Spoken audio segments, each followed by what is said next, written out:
Reproductive organ, colon, gall bladder, appendix, kidney, spleen. अब ultrasound हम क्यों यूज कर रहे हैं? इसमें हम हाई फ्रिक्वेंसी यूज करते हैं, ठीक है, जो कि इमेज क्रिएट करती है ऑर्गन की, और सिम्टम्स हमें इससे ज्यादा जल्दी। क्लास लिख लिए सारे ऑर्गन्स के नाम? Yes ma'am.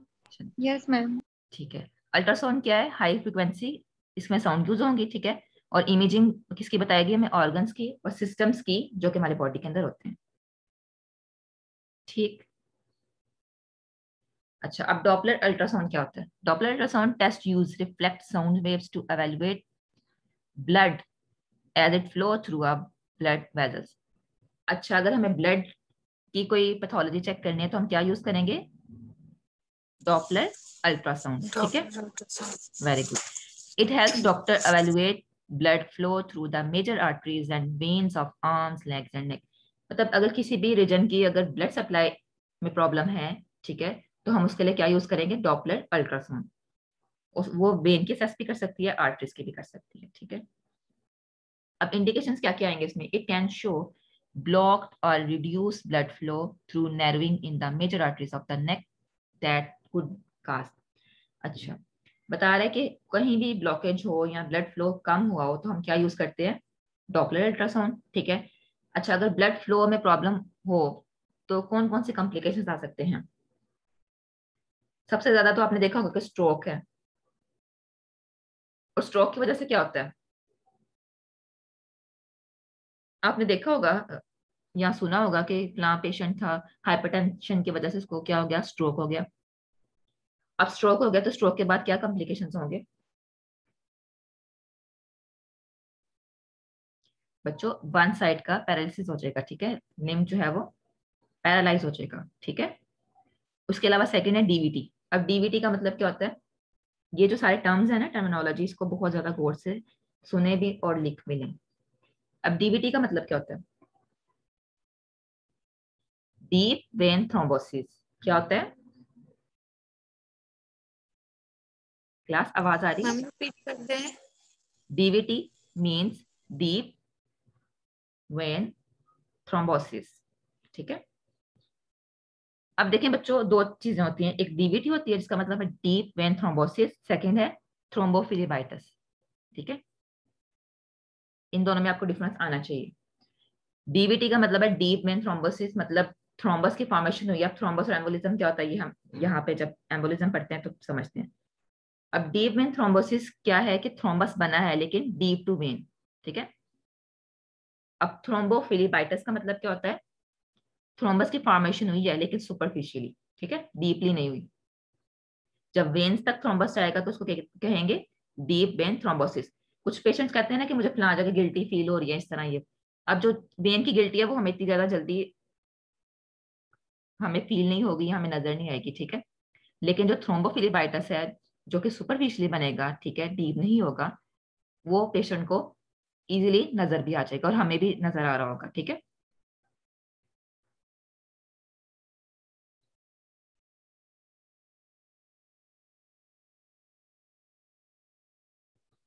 ठीक है बच्चों, समझ आ गई डीवीटी और थ्रोम्बोफिलिबाइटिस में फर्क?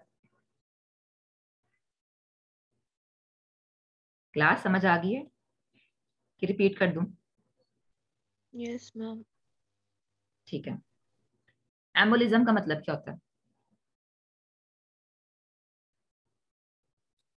एम्बोलिज्म का मतलब होता है क्लॉट, ठीक है, वो ब्लड का भी हो सकता है, ठीक। उसके बाद फैट की भी एक्यूमुलेशन होकर वो क्लॉटिंग फॉर्मेशन कर सकता है, जुड़ सकता है, ठीक है। या तीसरा गैस की वजह से भी, ठीक है। अगर तो ब्लड क्लॉट बने, ठीक है, अगर ब्लड इकट्ठा हो गया किसी जगह पे तो उसको ब्लड क्लॉट कहेंगे, ठीक है। और अगर फैट एक्यूमुलेशन हो गई है बॉडी में तो उसको कहेंगे फैट एम्बोलिज्म, ठीक है।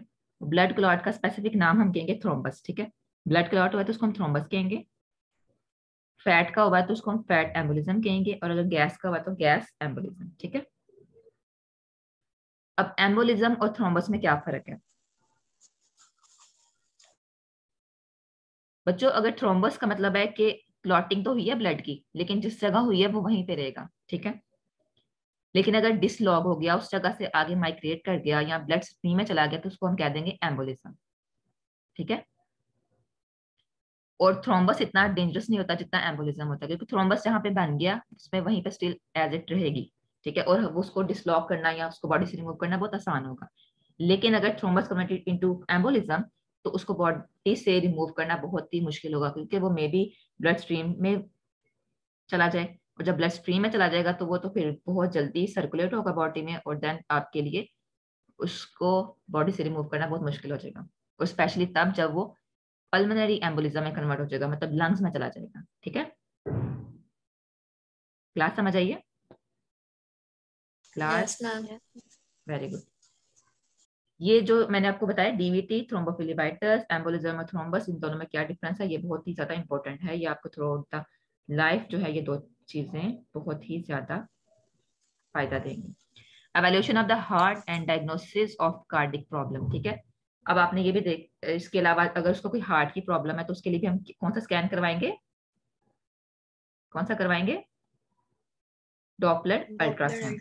Doppler ultrasound. ये जो भी आपने सब कुछ पढ़ा, ये डॉपलर अल्ट्रासाउंड के बारे में पढ़ा, ठीक है। डॉपलर अल्ट्रासाउंड क्या करता है कि कोई भी ब्लड फ्लो में प्रॉब्लम हो या नर्विंग हो गई हो ब्लड फ्लो, ब्लड आर्टरीज की या वेन्स की, तो हम क्या किस तरह उसको डायग्नोस करेंगे? डॉपलर अल्ट्रासाउंड के जरिए, ठीक है। और अगर ब्लड फ्लो में प्रॉब्लम होगी तो कौन कौन सी कॉम्प्लिकेशंस हो सकती हैं? Stroke, TVT, embolism, stroke. Heart diseases, ठीक है। ओके। अच्छा, नेक्स्ट है प्रिंसिपल्स। अब प्रिंसिपल्स में क्या क्या आएगा? During Doppler ultrasound a hand held instruments, जिसको हम कहते हैं ट्रांसड्यूसर। अल्ट्रासाउंड का पता ही, अल्ट्रासाउंड के साथ एक प्रोब यूज होता है, ठीक है ना। उसको हैंड हेल्ड भी कह सकते हैं, ठीक है। उसको ट्रांसड्यूसर भी कह सकते हैं, क्योंकि उसने वाइब्रेशन को ट्रांसफर करना होता है टुवर्ड्स अ बॉडी पार्ट, ठीक है, जिस एरिया का हमने अल्ट्रासाउंड करना है। Is pass lightly over the skin above blood vessels, मतलब जिस भी एरिया के ब्लड वेसल्स में प्रॉब्लम है, जो भी हिस्ट्री में बता रहा है कि मुझे फ्ला ऑर्गन में या फ्ला सिम्टम शो हो रहे हैं, तो उस सिम्टम्स के अकॉर्डिंग या उस बॉडी पार्ट के अकॉर्डिंग हमने उसका अल्ट्रासाउंड करना है, ठीक है। और उसी बॉडी पार्ट के जो हम ब्लड वेसल्स हैं उस तक असेस कर रहे हैं, ठीक है। The transducer sends and receives sound waves that are amplified through a microphone, ठीक है।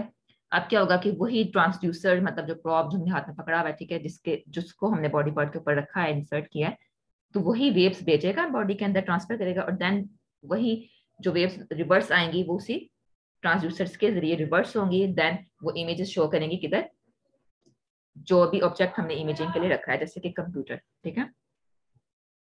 The sound wave bounce off solid object including blood cells. अब जो ब्लड सेल्स भी वो कह रहा है ये भी सॉलिड्स होते हैं, ठीक है।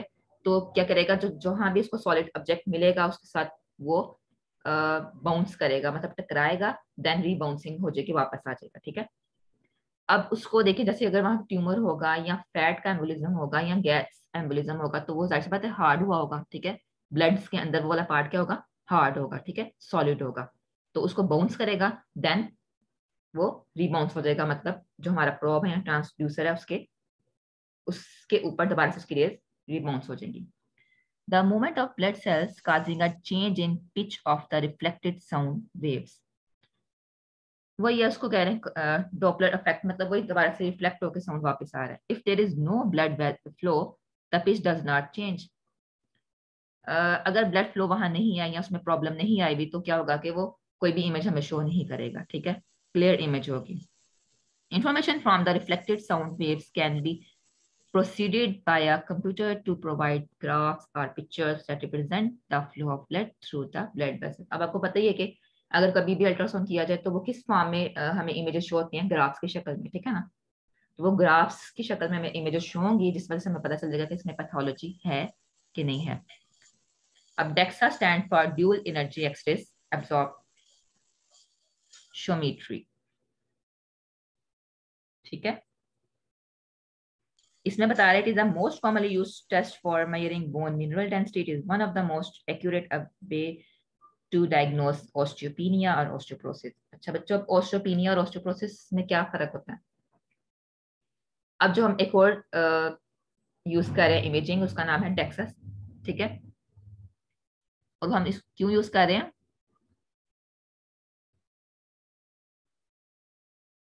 डेक्सा को हम क्यों यूज कर रहे हैं, जिसका मतलब है ड्यूल एनर्जी एक्सरेज।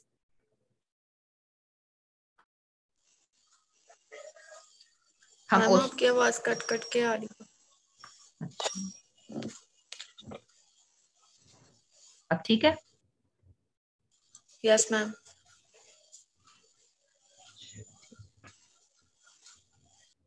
अच्छा, अब हम ड्यूल एनर्जी एक्सरेज क्यों यूज कर रहे हैं? ताकि ऑस्टियोपीनिया या ऑस्टियोपोरोसिस को हम डायग्नोज कर सकें। क्लास अब आवाज सही आ रही है? जी मैम। अच्छा, ऑस्टियोपीनिया या ऑस्टियोपोरोसिस में क्या डिफरेंस है, क्या फर्क है?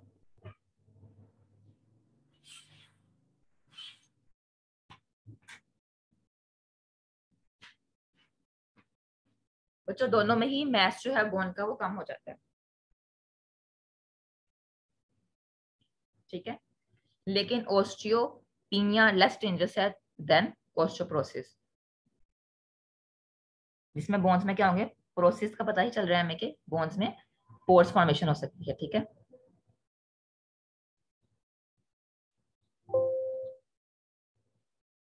अच्छा, डेक्सा स्कैन क्या है?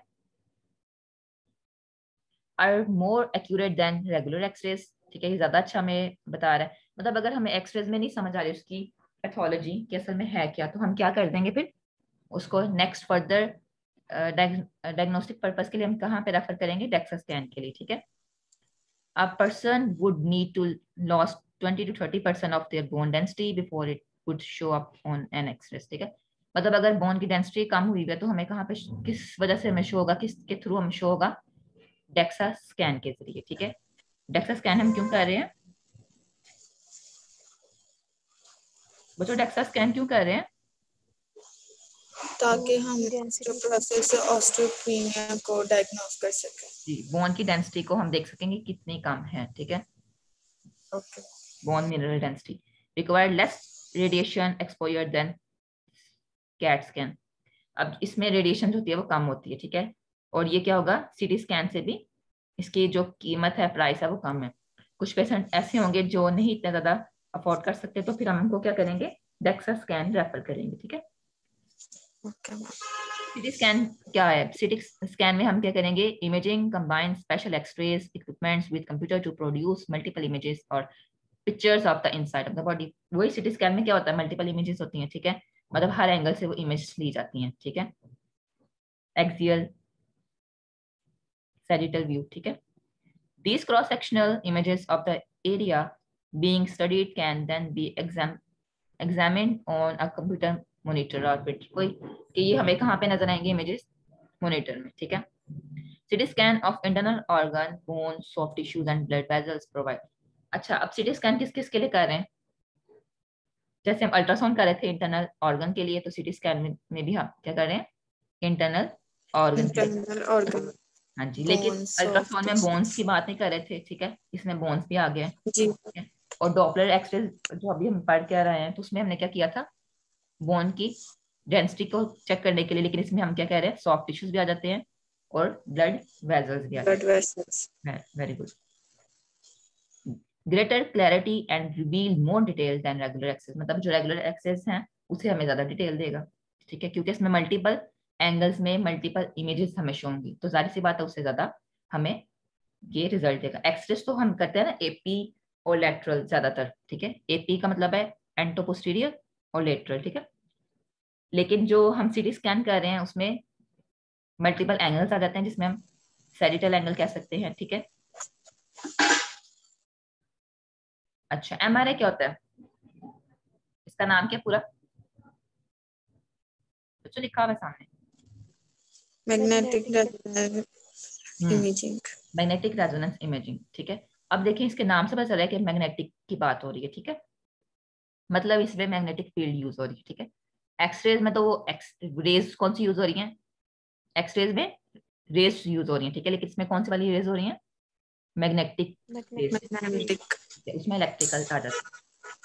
अच्छा, इसमें क्या है, MRI also known as magnetic resonance images is a medical test used to produce imaging of the structure. ये भी बॉडी के अंदर जो स्ट्रक्चर है उसके लिए हम यूज कर रहे हैं। तो process use intense magnetic field, वही इसमें मैग्नेटिक फील्ड यूज होगी। अच्छा, अब देखिए, क्योंकि इसमें मैग्नेटिक फील्ड की बात हो रही है तो इसमें प्रिकॉशंस क्या होंगी पेशेंट के लिए या पेशेंट अटेंडेंट के लिए, क्योंकि देखिए यहाँ पे ना सीट भी रखी हुई है, अगर पेशेंट अगर बहुत ज्यादा फोबिक है एमआरए से, तो उसका कोई ना कोई फैमिली मेंबर घर यहाँ पे आकर साथ उसके स्टे कर सकता है, ठीक है। अच्छा, आप मुझे बताएं कि इसके लिए क्या प्रिकॉशन हो सकती है अगर किसी ने एमआरआई करवाना हो, जैसे इसके नाम से शोर है मैग्नेटिक, ठीक है, तो क्या प्रिकॉशंस लेंगे आप? कोई मेटल की चीज ना पहनी हो उसने, हाँ जी, मेटल की चीज ना पहनी हो उसने। वेरी गुड, क्योंकि ये मैग्नेटिक फील्ड क्रिएट करेगा जो कि मैग्नेटिक, अगर ये उसके फैमिली मेंबर के पास है या कोई इस रूम में जब स्टार्ट कर दिया गया एमआरआई का प्रोसेस, तो कोई भी मैग्नेटिक चीज होगी तो उसको अपनी तरफ अट्रैक्ट करेगी, ठीक है। और बहुत ही जोर से भी जब वो अट्रैक्ट करेगी तो वो बेचारा जो एमआरआई करवाने आया पेशेंट, ठीक है, उसको छोड़कर फिर जिसका अटेंडेंस है उसकी सबको फिक्र पड़ जाएगी, ठीक है। और ऐसा हुआ है कि एक पेशेंट के साथ अटेंडेंस आया था, तो उसके पास मेटल की चीज थी, तो बस उसने जो हमारी मशीन है उसने उसको अपनी तरफ अट्रैक्ट किया, और फिर तब छोड़ा था जब वो मशीन बंद गई थी, ठीक है। अच्छा, अब एमआरआई और सीटी स्कैन के दरमियान क्या डिफरेंस है, सोचें क्या डिफरेंस हो सकता है।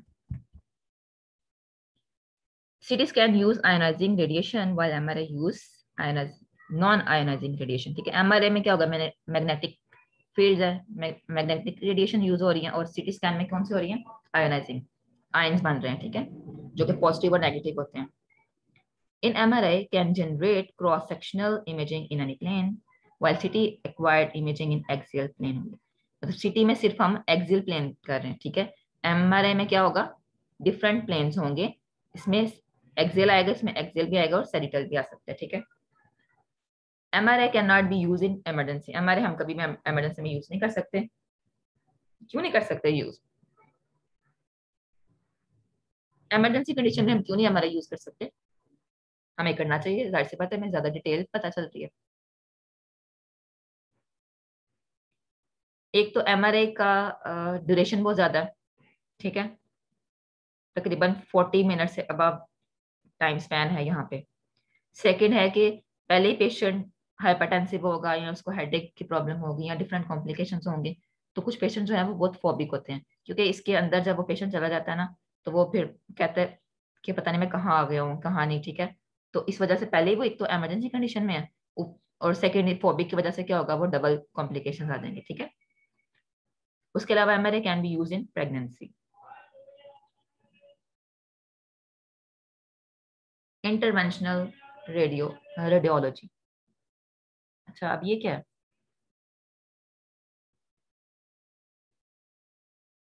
IR मतलब interventional radiology is a sub speciality of radiology in which procedures are perform using image guidance, इसमें भी इमेजिंग ही होगी। Some of these procedures are done for purely diagnostic purpose while other are done for treatment purpose। मतलब वो ये कि इसमें different techniques होती हैं, ठीक है, जिससे हम ना सिर्फ डायग्नोस कर सकते हैं बल्कि ट्रीटमेंट में भी हेल्पफुल होती है ये वो चीजें, ठीक है। ये टेक्निक्स हमें ना सिर्फ डायग्नोस में बल्कि ट्रीटमेंट में भी हेल्प करती है, ठीक है। कॉमन इंटरवेंशनल रेडियोलॉजी प्रोसीजर, अच्छा जी, अभी देखिए इसने मैं एग्जाम्पल भी बताइए। एंजियोग्राफी कब कराते हैं, कार्डियक मायोपैथी इसमें। Very good.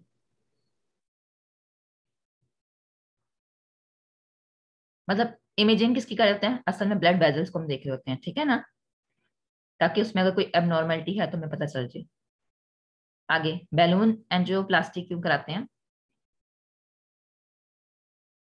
अब मैम एंजियो का angioplasty, hmm angio related like blood vessels, और जहाँ पे ब्लॉक होती है ब्लड वेसल उसको डिसलॉज करते हैं, वहां से रिमूव कर देते हैं ठीक है, ब्लॉक। Very good. मतलब एक इंस्ट्रूमेंट होता है, वो बैलून की शेप की तरह होता है, इसलिए हमने इसको बैलून नाम दे दिया, ठीक है। और प्लास्टिक का मतलब भी, प्लास्टिक का मतलब है कि कोई ना कोई हमने रिपेयरिंग का काम किया हुआ, ठीक है। और एनजीओ से पता चल गया कि ब्लड से रिलेटेड चीजें हैं, ठीक है ना। तो ओपनिंग ऑफ नैरोइंग, जो ब्लड वेजल्स है, ठीक है, वो नैरोइंग उनकी हुई हुई है, तो हम क्या करेंगे, उसको ओपन कर देंगे, ठीक है। कीमो एम्बोलाइजेशन क्या होता है पहले? कीमोथेरेपी। हाँ, कीमोथेरेपी हम किसके लिए ज्यादातर यूज करते हैं? कैंसर के लिए very ma'am. Good. Delivering cancer treatment directly to a tumour through its blood supply, ठीक है ना।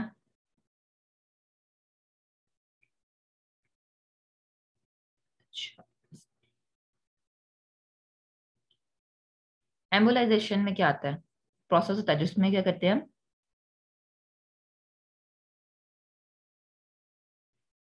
जो एबनॉर्मल ब्लड वेजल्स होती हैं, ठीक है, उसको हम ठीक करने के लिए, ताकि जो ब्लीडिंग वहां से हो रही है वो सही हो सके। थ्रोम्बोलाइसिस क्या होता है? अच्छा, एम्बोलिज्म और थ्रोम्बस में डिफरेंस कौन बताएगा?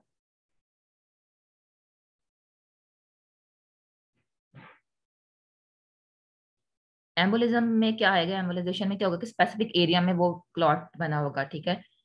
लेकिन जो थ्रोम्बस है उसमें क्या होगा, डिसलॉग हो गया होगा, ठीक है। मैंने गलत किया ना?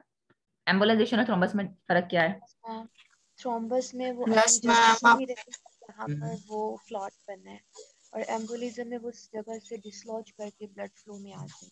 Very good. अब इसमें आप ना दोनों की डिफरेंस, मतलब से डीडी करने के लिए कि दोनों में डिफरेंस क्या है, डिफरेंशियल डायग्नोसिस क्या है असल में, तो आप पल्मोनरी एम्बोलिज्म को याद करें, ठीक है। क्योंकि अब लंग्स में गया, इसका मतलब है कि वो ब्लड से माइग्रेट होता हुआ लंग्स में गया, ठीक है।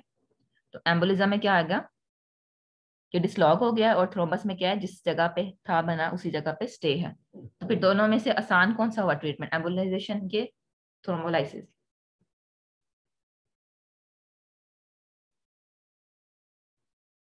तो दोनों में से अगर ट्रीटमेंट हमने करना है, एम्बोलिज्म का ट्रीटमेंट ज्यादा इजी है कि थ्रोम्बस का? मैम एम्बोलिज्म का होगा ना, वो तो जहाँ पर है उसे तो वहीं पर ट्रीट करना है। बताएं बच्चों। उसके अलावा, मैम बोली थी। अच्छा, उसके अलावा बच्चों देखो, एम्बोलिज्म का मतलब क्या होता है कि जहां था वो वहां नहीं रहा, वो आगे माइग्रेट कर गया है। थ्रोम्बस में जहां बना है वो वहीं रहा है। तो जब वो माइग्रेट कर गया, वो ब्लड वेजल में चला गया, तो अब जहां जहां ब्लड सप्लाई होगी वहां वहां उसने मूव करना है। तो ज्यादा टफ कौन सा होगा?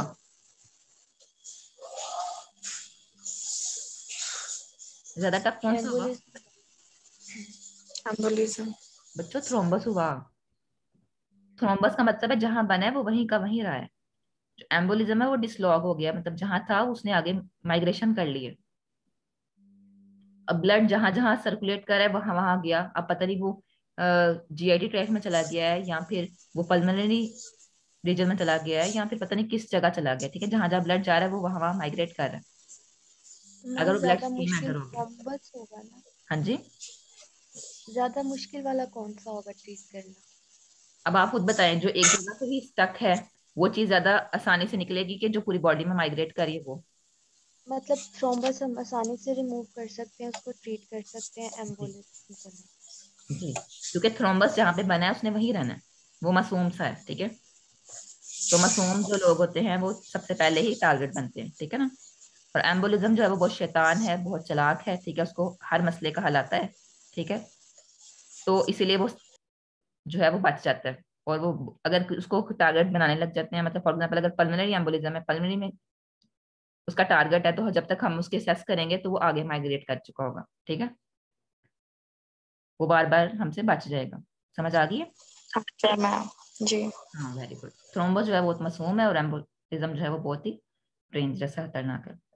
बायोप्सी क्या है? Taking a tissue sample from the area of interest for pathological examination. वो ये कि आपने सैंपल दिया टिश्यू का, ठीक है, और उसको एग्जामिन किया कि इसमें क्या क्या प्रॉब्लम है। गैंग्रीन की फॉर्मेशन थी, माइक्रो ऑर्गेनिज्म ने तो नहीं तंग किया, ठीक है। अगर माइक्रो ऑर्गेनिजम्स की वजह से पैथोलॉजी क्रिएट हुई है तो उसमें कौन से हैं, बैक्टीरिया है, वायरस है, फंगस है, कौन किस ऑर्गन ने, किस और माइक्रो ऑर्गेनिज्म ने इसको डिस्टर्ब किया, ठीक है। बायोप्सी हमने इसलिए करवा ली। ये नेक्स्ट थी, लास्ट थी। अच्छा, बच्चों समझ आ गई आपको? Yes ma'am. आप 2 मिनट्स का ओवरव्यू ले लें कि ठीक है? Yes ma'am. चलिए ठीक। अच्छा, मेडिकल इमेजिंग में क्या था कि इसमें हम डायग्नोसिस और ट्रीटमेंट के लिए हम यूज कर रहे हैं डिजीज के, ठीक है। इसमें कॉमन क्या क्या थी? एक्सरेस थी, अल्ट्रासाउंड था, डॉपलेट था, डेक्सा स्कैन था, सीटी और एमआरआई था। उसके अलावा एक्सरेस मशीन में क्या क्या आएगा कि एक्सरे मशीन जो होती है बहुत सिंपल होती है, ठीक है। इसमें हम ट्यूब यूज करते हैं, गन होती है, गन के जरिए हम इसको शूट करेंगे टारगेट पे। जब टारगेट पे किसी ऑब्जेक्ट पे टारगेट करेगी तो क्या होगा, उसकी जो रेस है दोबारा से मूव बैक होंगी, ठीक है, बाउंस बैक होंगी, और फिर उसके बाद हमें जो है वो कंप्यूटर में उसका इमेज नजर आ जाएगा, ठीक है।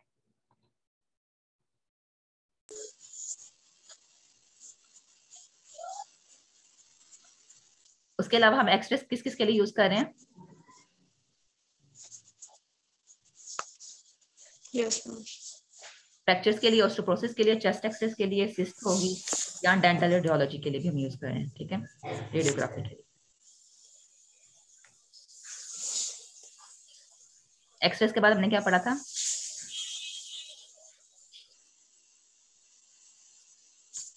एक्सरेस के बाद हमने क्या पढ़ा था? अल्ट्रासाउंड। अल्ट्रासाउंड मशीन हम यूज कर रहे हैं ताकि हमें ऑर्गन की इमेजेस का पता चले, ठीक है। उसके अलावा डॉपलर अल्ट्रासाउंड हम यूज कर रहे हैं ताकि अगर ब्लड फ्लो में प्रॉब्लम है तो हम उसको देख सकें, ठीक है। इसमें भी यही है कि एक ट्रांसड्यूसर हम यूज करते हैं, ठीक है, प्रोब यूज करते हैं, वो भी इमेजेस या रेज सेंड करेगा उस ऑर्गन पे, तो दोबारा से मूव बैक होंगी तो हमें कंप्यूटर पे उसका इमेज नजर आ जाएगा।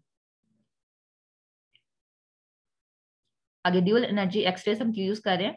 ऑस्टियोपीनिया या ऑस्टियोप्रोसिस के अगर हमें पता चल रहा है कि पेशेंट में बोन मिनरल डेंसिटी कम है, ठीक है, तो हम उसके लिए क्या रिकमेंड करेंगे? Dual energy X-rays, DEXA scan भी कहते हैं, ठीक है। इसमें क्या है,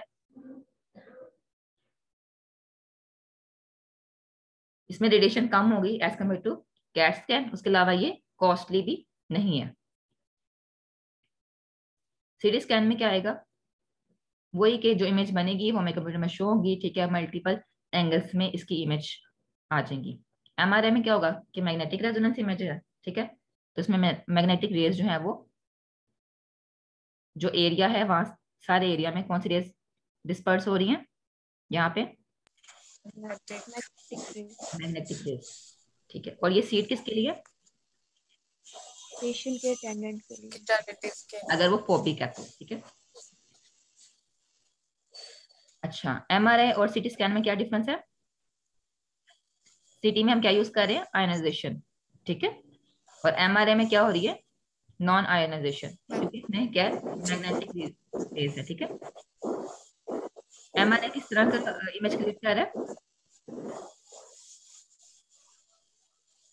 किसी भी प्लेन में, ठीक है, एक्सियल और सैजिटल। और सीटी में क्या है? सिर्फ एक्सियल है। ये आपकी असाइनमेंट है कि एक्सियल और सैजिटल में क्या डिफरेंस है, ठीक है। एमआरआई क्या है? वो हम इमरजेंसी में यूज नहीं कर सकते और प्रेगनेंसी में यूज हो सकता है। इंटरवेंशनल रेडियोलॉजी में क्या आ जाता है? मतलब डिफरेंट टर्मिनोलॉजी होती है इसमें, ठीक है, और वो हमें बताती हैं कि हम किस चीज के लिए हम किसको यूज करें, ठीक है। इसमें क्या आएगा? एंजियोग्राफी, जो कि हम किसके लिए यूज करें? ब्लड वेजल्स की एब्नॉर्मलिटी के लिए। बैलून एंजियोप्लास्टी में क्या है? बैलून शेप हमारे पास इंस्ट्रूमेंट होगा जिसको हम यूज करेंगे किस चीज के लिए? ब्लड वेसल्स की ब्लॉकेज को ओपन करने के लिए। कीमो एम्बोलाइजेशन में क्या होगा? कीमो एम्बोलाइजेशन में क्या होगा कि जो कैंसर सेल्स होते हैं उसके ट्रीटमेंट के लिए हम ट्यूमर को खत्म करने के लिए। अच्छा, यहाँ पे अगर हम देखें कि ट्यूमर्स भी तो 2 तरह के होते हैं ना, आपने पढ़ा होगा पैथोलॉजी में, अगर पैथोलॉजी पढ़ी है तो। बच्चों पैथोलॉजी पढ़ ली आपने? मैम पढ़ रहे हैं। अच्छा है, तो उसने पढ़ा होगा बिनाइगन ट्यूमर और दूसरा कौन सा होता है भला? Malignant. Malignant. Yes ma'am. Ma'am. तो इन दोनों में फर्क क्या है? जो बिनाइन होता है उसको तो शायद ट्रीट कर सकते हैं हम। मैम जो बिनाइन ट्यूमर होता है वो मतलब एक स्पेसिफिक जगह पे रुका होता है, मतलब वो फैलता नहीं है। और जो मेलिग्नेंट होता है वो और मतलब ऑर्गन्स या फिर और एरिया तक भी जा सकते हैं। ये इसी तरह का सिस्टम है जो एम्बोलिज्म और हम थ्रोम्बस पढ़ के हैं ना, ठीक है। बिनाइन जो होता है वो बहुत मासूम होता है बेचारा, जिधर वहां पे प्रोड्यूस हुआ उधर ही रहा, ठीक है, उसने नहीं कोई इधर उधर जाना, ठीक है, समझ लिया, वो बच्चा है। और जो मेलिग्नेंट है वो क्या है, बहुत मैच्योर है, उसको पता है कि बस दुनिया मेरी है, मैं जिधर मर्जी जाऊं, ठीक है ना, समझ आ गई। एम्बोलाइजेशन में क्या होगा आप पढ़ चुके हो, अब आपको समझ आ गया थ्रोम्बस और एम्बोलिज्म में क्या डिफरेंस है, कौन बताएगा, लास्ट स्लाइड है। जी ma'am.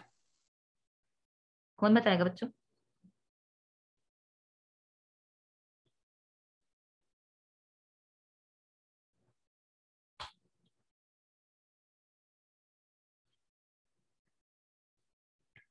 Blocking abnormal blood vessels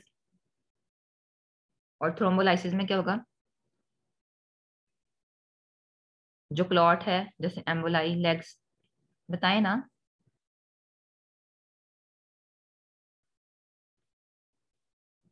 ma'am जो क्लॉट्स बने होंगे उनको डिसॉल्व हम्म करने के लिए ट्रीटमेंट। हम्म